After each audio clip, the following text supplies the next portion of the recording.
오늘 우리들에게 주시는 하나님의 말씀은 로마서 11장 33절부터 36절까지의 말씀입니다. 로마서 11장 33절부터 36절까지의 말씀을 우리 함께 한 목소리로 봉독하여 올리도록 하겠습니다. 로마서 11장 33절부터 36절까지의 말씀입니다. 자, 함께 읽겠습니다. 깊도다 하나님의 지혜와 지식의 풍성함이여 그의 판단은 헤아리지 못할 것이며 그의 길은 찾지 못할 것이로다. 누가 주의 마음을 알았느냐? 누가 그의 모사가 되었느냐? 누가 주께 먼저 드려서 갚으심을 받겠느냐? 이는 만물이 주에게서 나오고 주로 말미암고 주에게로 돌아감이라. 그에게 영광이 세세에 있을지어다. 아멘. 우리 말씀 앞에서 우리들의 고백을 하나님께 올려드리도록 하겠습니다. 이 성경은 하나님의 말씀입니다. 이 성경이 말하는 내가 나 자신입니다. 성경이 가졌다 하면 가진 것입니다. 성경이 할 수 있다면 하는 것입니다. 지금 하나님의 말씀을 들으려고 합니다. 아주 진실하게 고백합니다. 나의 가슴이 활짝 열렸습니다. 저에게 말씀하여 주십시오. 아멘. 예, 여러분, 오늘 유독 반갑습니다. 네. 잘 보내셨는지요? 예.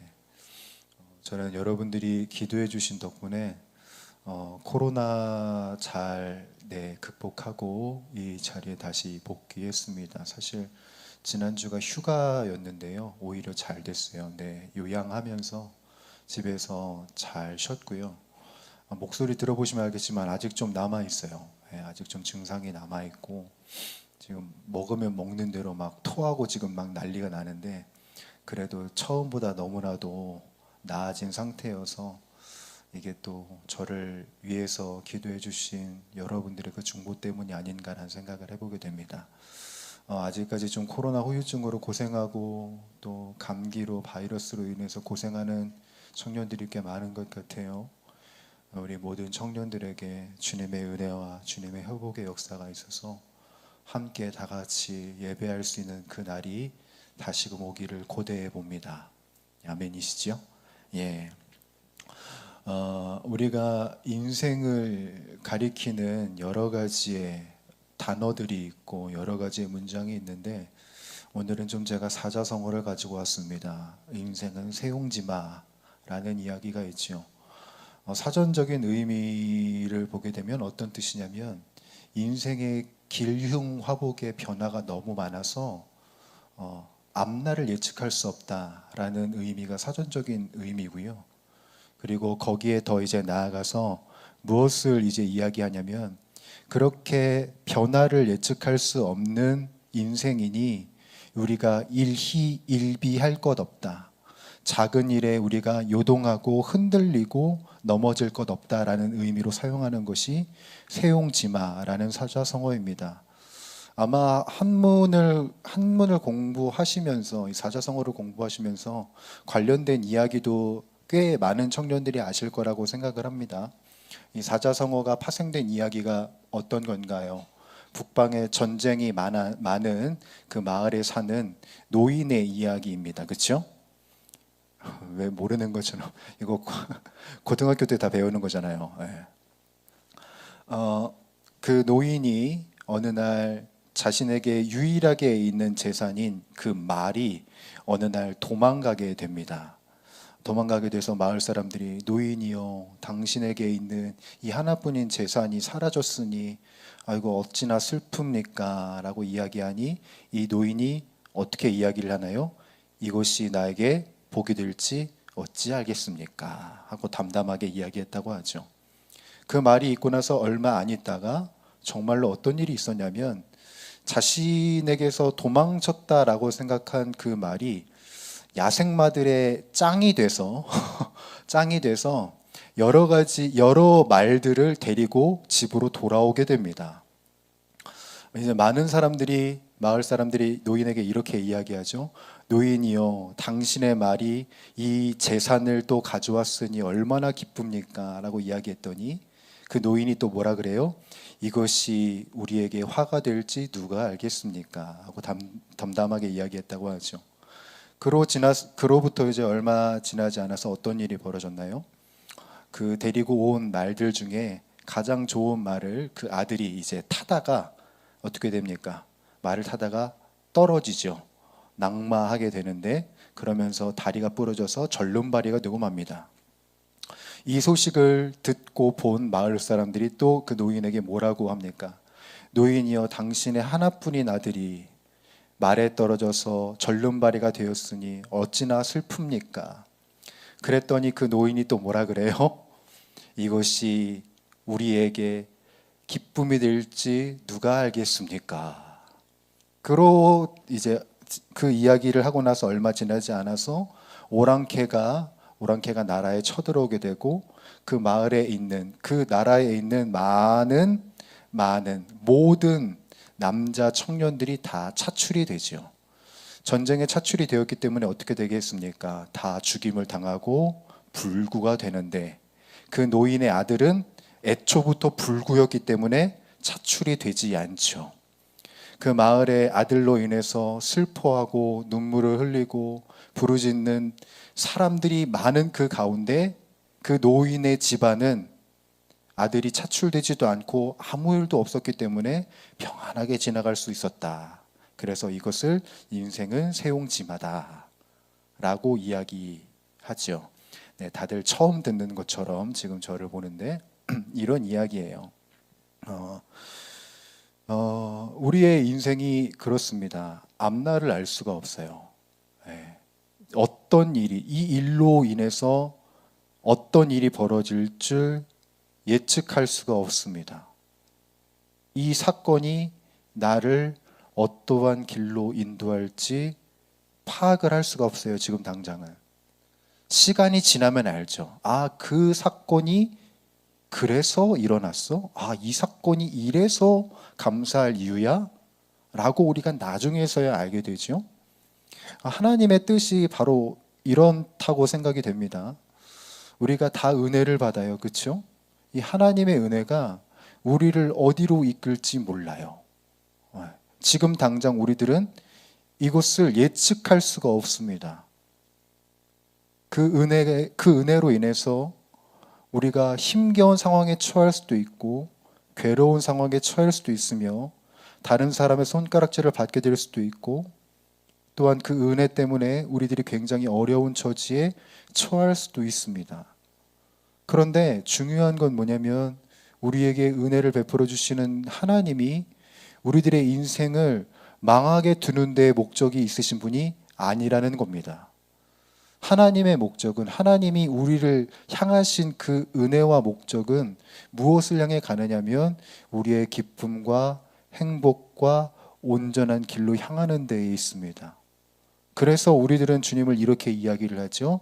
그는 선한 목자다.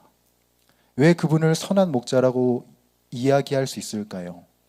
내 인생의, 내 삶의 결국 선한 일을 이루실 분이 나의 하나님이시고 나의 주인, 나의 목자, 그분이 내가 믿는 하나님이시기 때문에 그렇습니다.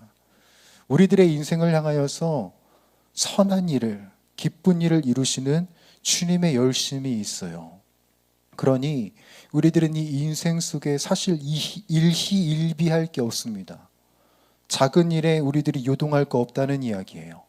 왜냐하면 그분께서 결국은 우리들을 선한 길로 인도하실 것이고 그분께서 우리들에게 가장 좋은 길을 안내하시고 이끌어 가실 것이기 때문에 그렇습니다.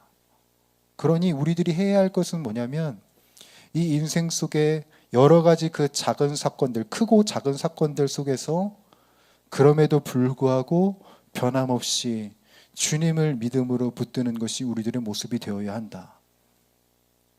왜냐하면 주님은 우리들의 선한 목자이시기 때문에 우리들은 변함없이 믿음의 자리를, 신앙의 자리를 지켜나가야 한다는 것이죠. 오늘 우리가 로마서 11장 33절부터 36절까지의 말씀을 읽었습니다. 원래는 11장 전체를 읽어야 되는데요. 너무 길어서 너무 길어서 좀 핵심적인 말씀만 제가 본문으로 설정을 했고요. 그러나 제가 이 말씀을 전달함에 있어서 11장 전체를 좀 간단하게 훑을 겁니다. 근데 중요한 건 뭐냐면 여러분들이 이 11장을 집에 가서 한번 차근차근 읽어보셔야 돼요. 제가 간단하게 훑을 거지만 여러분들이 이 11장을 차근차근 읽어주시면서 바울이 무엇을 이야기하고 싶은지, 바울이 우리들에게 무엇을 이야기하고 싶은지 여러분들 정확히 잘 파악을 하셔야 됩니다. 먼저 11장 2절부터 4절을 보려고 하는데요. 여러분 성경을 보십시오. 여러분의 성경. 자, 11장 2절에서 4절을 보게 되면은 엘리야의 이야기가 나옵니다. 이 엘리야의 이야기가 어디에 있냐면 열왕기상 18장과 19장의 내용을 사도 바울이 지금 인용하고 있는 거거든요. 아마 주일학교부터 신앙생활을 해 오신 분들이라면 열왕기상 18장, 19장은 너무나도 잘 알 겁니다. 어떤 내용이냐면 대략 이런 내용이에요. 엘리야가 사역했던 그 시절, 그 장소는 어디냐면 남과 북이, 이스라엘이 남과 북으로 나뉘어졌을 시점이었습니다. 그 시점에 북이스라엘에서 사역을 엘리야가 했는데요. 그 북이스라엘에는 어떤 일이 있었냐면 바로 하나님을 믿지 않고 우상을 섬기는 문화들로 가득했습니다. 그때에 하나님께서 엘리야 선지자를 딱 픽하셔서 무엇을 말씀하시냐면 너가 이 북이스라엘 사람에게 내가 얼마나 위대하고 전능한지 나타내어라 라고 명령을 하셔요. 그래서 무엇을 하냐면 여기에서 이제 우리가 잘 아는 사건이 나옵니다. 엘리야 한 명과 그리고 바알과 아세라 선지자 850명과 겨루게 됩니다. 네. 누가 참 하나님이신지 겨루게 되죠. 그래서 이 각기 두 개의 제단 앞에서 예배를 드리고 제사를 드려요. 바알과 아세라 선지자들은 어떻게 하냐면 바알이여 아세라여 이 제단에 불을 내려주십시오. 우리의 기도를 들어주십시오라고 울부짖으면서 뭘 했냐면 눈물을 흘리면서 그 앞에서 자해를 해요. 자, 자해를 하지만 거기에 불이 내렸을까요? 안 내렸을까요?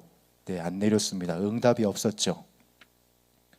엘리야는 무엇을 했냐면 하나님의 제단 앞에서 그 무너진 제단을 보수하고 나서 하나님께 이렇게 기도를 합니다. 하나님, 하나님의 하나님 되심을 이 회중들이 여기 있는 모든 사람들이 알게 하여 주시옵소서라고 기도를 해요.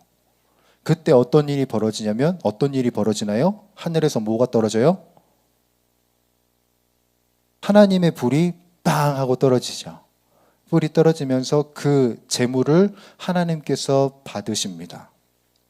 그리고 나서 일어난 사건이 무엇이었냐면 하나님의 역사하심을 본 회중이 850명의 바알 선지자들과 아세라 선지자들을 죽이게 돼요. 네, 이거 다 알죠? 네. 자, 그러면 여러분들에게 질문을 해보죠. 북이스라엘 회중들이 주님의 불이 내려진 사건을 봤습니다.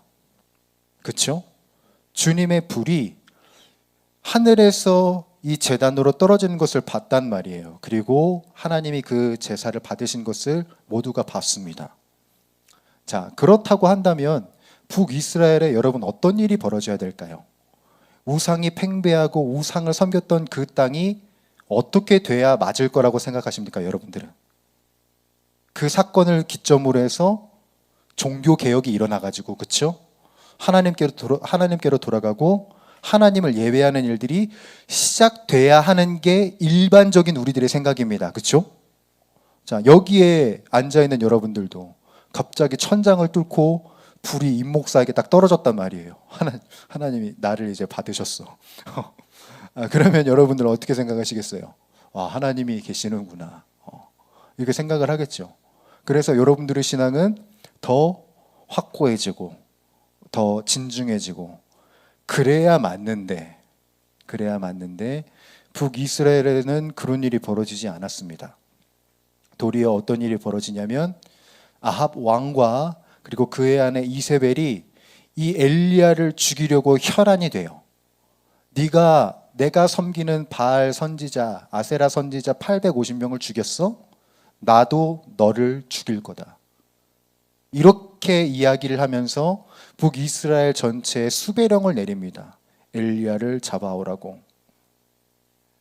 자, 그 수배령이 떨어졌을 때 북이스라엘 사람들은 어떻게 하냐? 그 군인들은 엘리야를 잡으려고 혈안이 됩니다. 그래서 엘리야가 도망을 가게 되죠. 그 도망 끝에 엘리야가 한 이야기가 뭐냐면 오늘 로마서 11장 3절의 이야기입니다. 자, 11장 3절을 함께 읽어볼까요? 시작. 주여, 그들이 주의 선지자들을 죽였으며 주의 제단들을 헐어버렸고 나만 남았는데 내 목숨도 찾나이다 하니 라고 이야기하는 거예요. 주님, 내가 주님의 말씀을 따라서 주님께 기도하고 하나님의 하나님 되심을 나타내 보였음에도 불구하고 북이스라엘이 정신을 차리지 않습니다. 이미 나의 동지들, 나의 동역자들, 선지자들은 다 죽임을 당했고 이제 나만 남았는데 내가 하나님의 명령을 따라 하나님의 위대하심을 드러냈음에도 불구하고 이 북이스라엘은 나를 죽이려고 혈안입니다. 주님, 제가 한 것이 헛것입니다. 저를 그냥 죽여주십시오. 그냥 제가 죽도록 내버려 두십시오. 이렇게 이야기를 합니다. 광야의 로뎀나무로 도망쳐서 주님, 내가 했던 게 다 헛것이네요. 아무런 일도 벌어지지 않습니다. 주님, 그냥 전 죽어야겠습니다. 저는 안 되겠습니다. 그때 그렇게 한탄하고 그렇게 부르짖는 자신의 목숨을 그냥 끊으려고 정신을 놔버린 엘리야에게 하나님께서 뭐라고 하시냐면 그게 바로 로마서 11장 4절입니다. 11장 4절 함께 읽어보죠. 시작. 그에게 하신 대답이 무엇이냐? 내가 나를 위하여 바알에게 무릎을 꿇지 아니한 사람 7,000명을 남겨두었다 하셨으니. 아멘. 주님의 대답이 무엇이었냐면 바알에게 무릎을 꿇지 아니한 사람 7,000명을 남겨주었다. 지금 이 나라가 변한 것 없고 계속해서 흑암으로 걸어가고 나를 신뢰하지 않는 모습을 보이지만 그러나 엘리야여, 너는 헛된 일을 한 것이 아니라 너의 사역과 너의 헌신과 너의 사명을 다한 그것으로 인해서 무엇이 예비되어 있냐? 바알에게 무릎 꿇지 아니한 7,000명이 예비가 되어 있다라고 이야기를 하시는 거예요. 여기에서 이 7,000명은 숫자적으로 7,000이기도 하지만 동시에 어떤 의미를 담고 있냐면 여러분 완전수입니다. 이스라엘에게 있어서 7은 완전수고요, 1000도 완전수입니다. 7과 1000이 곱해져서 완전한 수가 된 거죠. 완벽하고 완전한 수가 된 거예요. 이 말인즉슨 무엇이냐면 하나님께서 구별하시고 예비하신 온전하고 완전한 사람이 준비되어 있다는 겁니다. 너의 사역이 헛것이 아니라 네가 해왔던 그 사명 감당함이 헛것이 아니라 7,000명이 예비가 되어 있다. 온전하고 완전한 그 사람들이 예비가 되어 있다 라고 이야기를 하세요. 그리고 이 이야기에 힘을 얻은 엘리야가 엘리사라는 제자를 부르고 계속해서 이 선지자의 사역은 이어집니다. 근데 굉장히 아이러니하게도 여러분, 이 북이스라엘은 결국엔 어떻게 되나요? 북이스라엘은 결국에 멸망하게 됩니다. 아수르에 의해서 망하게 되죠.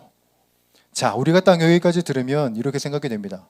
아니, 이거 7,000명 그러면 무슨 소용이 있는데? 그렇게 생각이 안 되세요? 이 7,000명이 뭘 했어? 이 7천 명이 있어도 나라가 망했네. 이 7천 명은 헛것이네. 결국 엘리야의 사역은 헛것이었네. 라고 우리들이 이렇게 생각하기 쉽습니다. 그런데 이 7천 명은 어느 때 두각을 드러내느냐? 바로 그들이 나라가 망하고 그리고 아수르에 의해서 끌려갔을 때 두각을 드러내요. 자, 아수르에 의해서 북이스라엘이 망하고 바벨론에 의해서 남유다가 망합니다. 자, 이때 하나님에 의해서 남겨진 7천 명의 두각을 드러내는데 어떤 일이 벌어지냐면 그 강대국 사이에 끌려간 그 포로들이 믿음의 자리, 신앙의 자리, 예배의 자리를 끊임없이 지킵니다. 그래서 어떤 일이 벌어지냐면 그 강대국 안에서 역사하고 계시는 하나님의 하나님 되심이 드러나게 돼요. 하나님이 얼마나 위대하신 분이신지, 하나님이 얼마나 놀라운 일을 이루시는 분이신지 강대국의 왕들이 주목하게 됩니다. 그것이 담겨진 성경이 무엇이냐면 다니엘서와 에스더서죠. 강대국에 끌려가 있음에도 불구하고 하나님의 하나님 되심을 드러냈던 그 믿음의 사람들을 통해서 그 강대국이, 그 나라가 하나님의 하나님 되심을 알게 됩니다. 더 놀라운 것은 무엇이냐면 메시아가 어떤 존재인지에 대한 지혜와 지식과 말씀도 전파되게 돼요.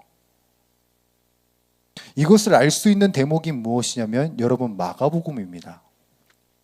마가복음 2장에는 어떤 내용이 기록이 되어 있죠? 우리 수련회 때 했는데 잊으셨어요? 수련회 갔다 오신 분들은 잊으면 안 되는데, 자, 마가복음 2장엔 어떤 이야기가 있습니까? 동방박사의 이야기가 있어요, 여러분. 동방박사가 페르시아에서 점성술 별을 관측했던 그 동방박사가 예루살렘으로 오게 됩니다. 메시아에 대한 이야기를 듣게 돼서요. 자, 이 이야기를 어떻게 이야기를 듣게 되었을까요? 그 사람들이 메시아에 대한 이야기를 어떻게 들었겠습니까? 다른 게 아니에요. 그 끌려간 7천 명이 그곳에서 예배를 드리고 하나님의 말씀을 선포하고 하나님의 말씀을 나눴을 때에 그때 그 하나님의 말씀, 메시아에 대한 그 말씀이 동방 박사들을 비롯해서 많은 강대국의 사람들에게 전파가 됩니다. 동방 박사가 들었던 말씀을 학자들은 이 말씀이다라고 추측을 하는데 그게 바로 민수기 24장 17절이었어요. 제가 좀 부탁을 드렸는데 준비가 되어 있나요? 예. 네. 민수기 24장 17절인데 36절로 잘못 나와 있죠. 네. 근데 잘 적혀는 졌어요. 네. 희한하네. 예. 제가 잘못 적었나 봅니다. 자, 이 17절을 자 함께 읽어보도록 하겠습니다. 시작. 나는 한 모습을 본다. 그러나 당장 나타날 모습은 아니다. 나는 그 모습을 환히 본다. 그러나 가까이에 있는 모습은 아니다. 한 별이 야곱에게 나올 것이다. 한 통치 지팡이가 이스라엘에서 일어설 것이다. 그가 모압의 이마를 칠 것이다.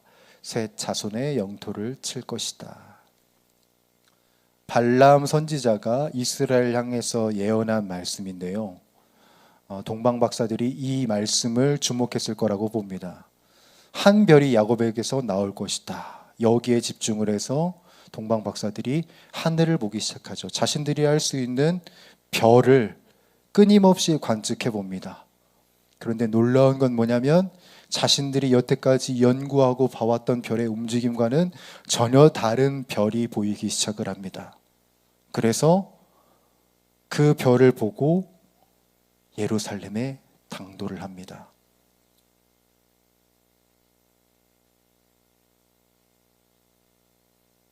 오늘 이 로마서 11장 11절에서 12절에는 여러분 이런 구절이 있어요.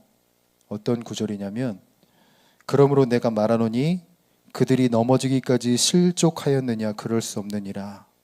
그들이 넘어짐으로 구원이 이방인에게 이르러 이스라엘로 시기나게 함이니라. 그들이 넘어짐이 세상의 풍성함이 되며 그들의 실패가 이방인의 풍성함이 되거든 하물며 그들의 충만함이리요 라고 기록이 되어 있어요. 이 말인즉슨 뭐냐면 이스라엘이 그들의 역사 속에서 강대국에 의해 망하게 되고 무너졌지만 결국 그들의 망함과 무너짐으로 인하여서 그 예비된 7,000명을 통해서 강대국의 하나님의 나라와 하나님의 말씀이 곳곳에 전파되게 되고 복음이 전파되는 역사가 벌어집니다. 그리고 결국은 이 바울이 이야기하는 바 결국은 하나님께서 이스라엘을 택정하셨기 때문에 넘어진 이 이스라엘도 주님께 돌아오게 될 그 은혜의 역사들이 이어질 것이다 라고 이야기합니다. 왜냐하면 하나님의 은사와 부르심에는 29절에 나와 있는 것처럼 하나님의 은사와 부르심에는 후회하심이 없기 때문이죠. 여러분, 이러한 이해를 갖고 오늘 본문을 다시금 보죠. 11장 33절부터 36절을 여러분 함께 같이 읽어보겠습니다. 여러분 읽어보죠. 시작. 깊도다.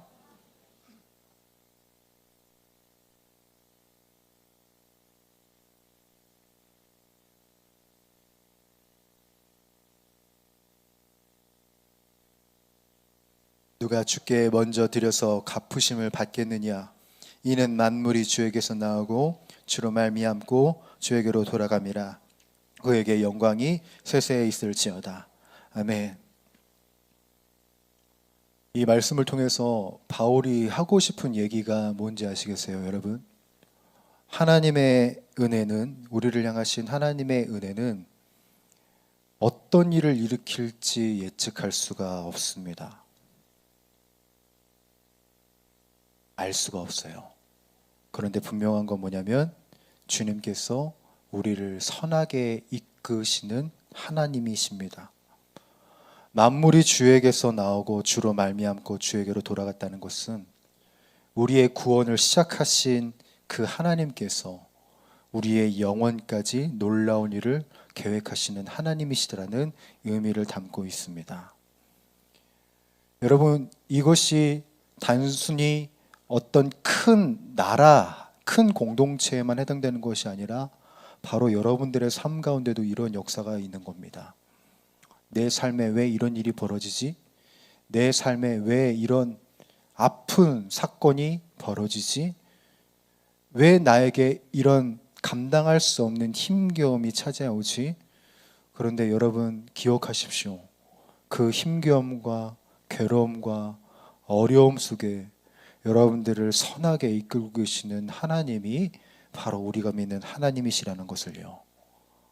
그래서 우리들은 무엇을 해야 하냐면 제가 서두에 여러분들에게 말씀드렸지만 변함없이 그 신앙의 자리, 믿음의 자리에서 우리들은 최선을 다해 주님을 바라보고 주님을 주목해야 하는 것입니다. 특별히 오늘 이 본문, 우리가 읽은 이 본문은 형식이 있습니다. 어떤 형식이냐면 송영이라고 해요. 송영은 어떤 뜻을 갖고 있냐면 독솔로지라고 해서 영광의 말씀, 영광의 찬양이라는 의미를 담고 있습니다. 이 11장의 말미를 바울이 어떻게 마무리하고 있냐면 영광의 말씀, 영광의 찬양으로 마무리하고 있어요. 우리들이 이 인생을 살면서 끝까지 놓치지 말아야 할 것은 주님을 믿는 믿음입니다. 그냥 단순한 믿음이 아니라 영광의 주님께서 영광의 길을 예비하셨다는 것을 여러분들의 입술로 찬양해야 한다는 것이지요. 우리들이 그냥 인생을 그냥 왔다 그냥 사는 것이 아니라 여러분들의 입술을 다해 마음을 다해 고백하십시오.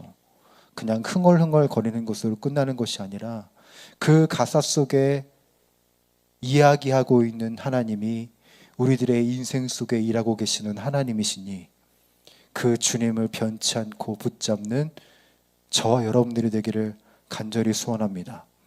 오늘 본문 말씀의 제목은 이것이었습니다. 신앙인은 늘 주님께 붙들린 사람입니다. 여러분, 여러분의 인생은 주님께 붙들려 있습니다. 그러니 여러분들도 주님을 놓지 마십시오.